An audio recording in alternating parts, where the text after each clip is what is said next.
Hello welcome back to my channel. It's me Ancy. ഇന്ന് ഞാൻ പോകുന്നത് ഒമാനിലെ ജബൽ അക്തർ എന്ന ഒരു മൗണ്ടനിലാണ്. Jabal Akhtar means green mountain എന്നാണ്. ഒത്തിരി മൗണ്ടൻസ് ഉള്ള ഒരു രാജ്യം കൂടിയാണ് ഒമാൻ.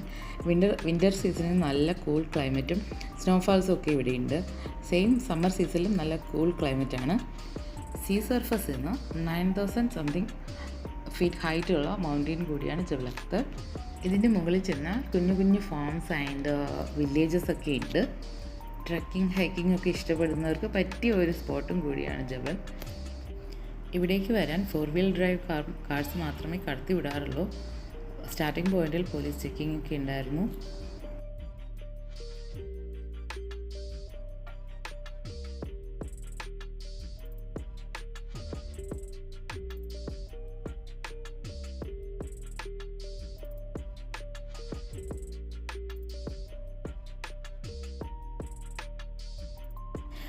ഞാനിപ്പോൾ ഓൾമോസ്റ്റ് മുകളിലെത്തി.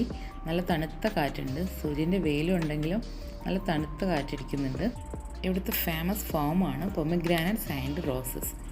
റോസസിൻ്റെ വലിയൊരു ഫാം തന്നെ ഇവിടെയുണ്ട്.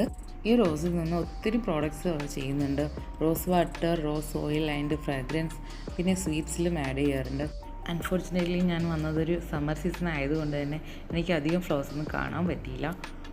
നമ്മുടെ നാട്ടിലൊക്കെ കാണുന്ന തരം പിങ്ക്, വൈറ്റ്, റെഡ് റോസസ് ഇതൊക്കെ തന്നെയാണ് ഇവിടെ ഉണ്ടായിരുന്നത്.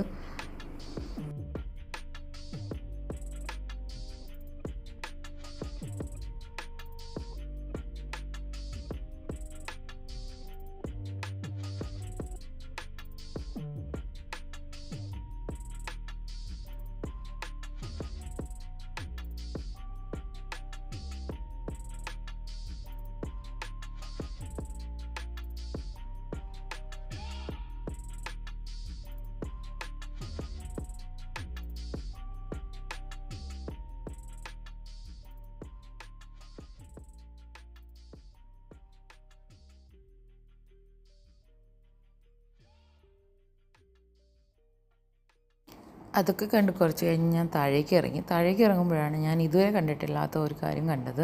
എസ്കേപ്പ് ലൈൻ എന്ന് പറഞ്ഞിട്ട് റോഡിൽ തന്നെ ഇങ്ങനെ ഒരു ഹമ്പ് പോലെ വെച്ചിട്ടുണ്ട്. അതായത് നമ്മൾ കയറ്റത്തിൽ താഴേക്ക് വണ്ടികൾ ഇറങ്ങുമ്പോൾ ബ്രേക്ക് കിട്ടാണ്ടോ അല്ലെങ്കിൽ കൺട്രോൾ പോയെന്ന് തോന്നുമ്പോഴോ നമുക്ക് ഇതിലേക്ക് കൊണ്ട് ഇടിച്ച് കയറ്റാവുന്നതാണ്. അപ്പോൾ വേറെ അപകടങ്ങളൊന്നും ഇല്ലാണ്ട് വണ്ടി അവിടെ തന്നെ സ്റ്റോപ്പ് ആവുന്നതാണ്. അതിന് വേണ്ടിയിട്ടുള്ള ഒരു ഫെസിലിറ്റിയായത്. മഞ്ഞ ബോട്ടിൽ പോലെ ചെയ്തേക്കുന്നത് അത് നല്ല വെയിറ്റുള്ളൊരു സാധനമാണ്. അപ്പോൾ അതിലേക്ക് ചെന്ന് വണ്ടി ഇടിച്ച് നിൽക്കുന്നതായിരിക്കും. അതൊരു നല്ല കാര്യമായിട്ട് തോന്നി.